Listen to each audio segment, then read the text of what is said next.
So we're now the 27th of October and I've just left these across the road here, and I'm just been thinking to myself here now, the differences between what I have studied and watched in America and the American systems of mob grazing and regenerative agriculture, and how it's now translating into an Irish situation.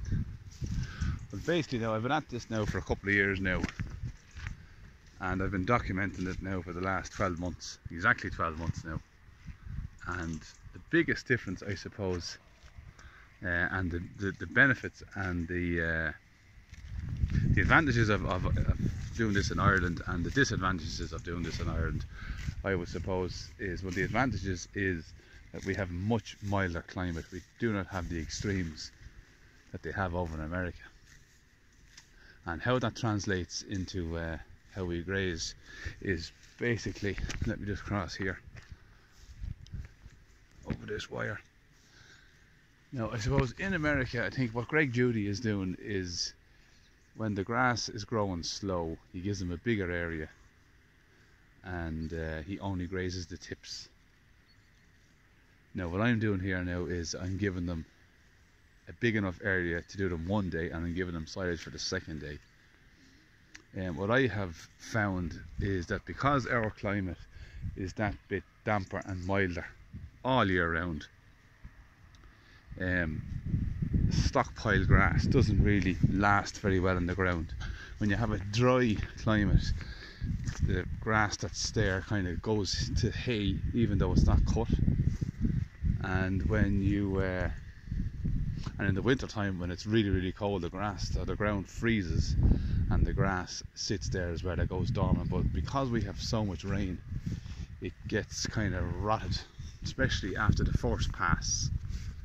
A lot of it is trampled, so I don't think just tipping the tops of it and moving them through quickly in the winter time works in Ireland. My opinion anyhow. I think you're better off taking it as much as the cattle want to take and allowing it to freshen up and regrow, because we do always have that small little bit of greening and growing over the winter here in Ireland. The grass never completely stops. It slows way down. Now, I find also as well that the grass growth in November, December and January, if any at all, is better than what I've observed in February, March. I suppose April it starts to grow all right, yeah, but February and March now, our springs have come very late in the last few years, but the growth is going on later, into getting closer to Christmas. That's what I have observed when I'm out wintering these cattle. A lot of the animals, when they're gone into the sheds, even when they have grass on the farms, it's not being ate. And I think that grazing and that activity that the cattle create when they pass through the fields gets the microbes busy and creates and generates heat and gets the grass kind of growing again. So I think we're causing our own dormancy by taking the cattle off and not outwintering them. But look, it's not going to suit everybody. But even if you had no grass to graze, if you fed them out and kept them moving, I don't think you're going to harm the ground. It's not harming the ground at all, it's actually a benefit. My observations. So look at, you can judge for yourselves. But yeah, so basically the system that I have employed now is that I'm going to graze off as much as this grass here now as they want.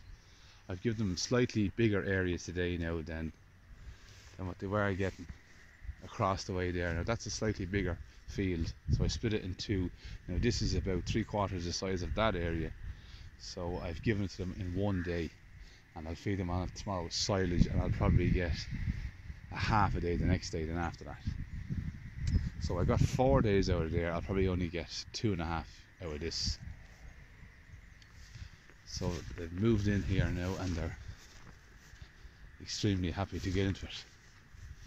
So yeah, so basically, just to recap, I'll take off as much as this as the cows want to they won't graze it down tight because it gets too mouldy and damp and coarse closer to the ground you go. So they kind of only graze the tips a little, about half of it, and the rest is trampled down. But I just don't think the bigger areas work in Ireland when we have so much moisture.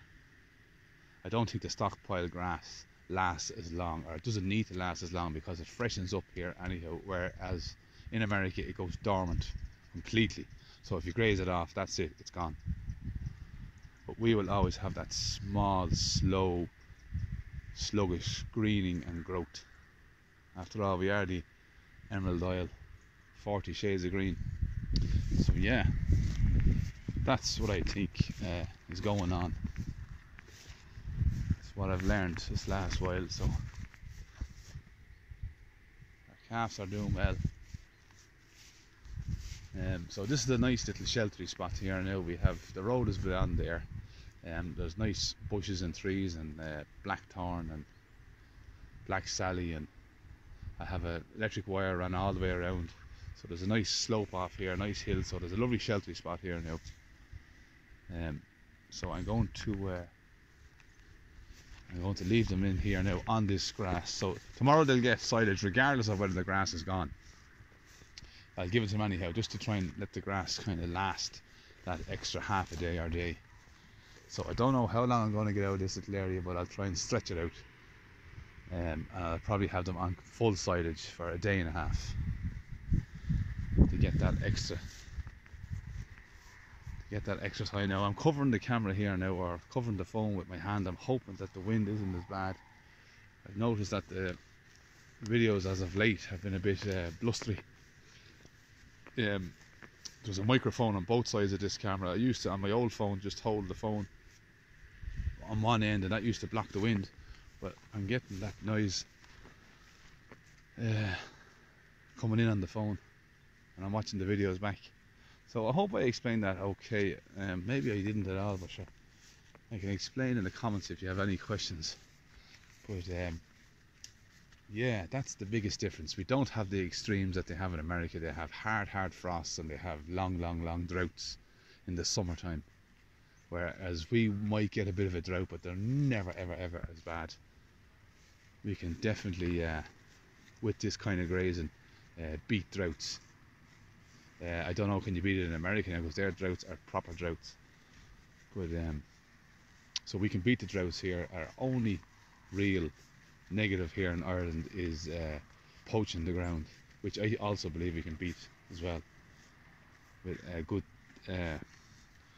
good long grazing and tramping of the ear. Keeps them up. The lighter cattle, smaller framed animal. You're not going to do this with big continental cattle. I'm sorry, that's not going to work. So yeah, that's the story. So they're on this little hill now for the next few days, and we'll keep them moving. We're only the 27th of October yet.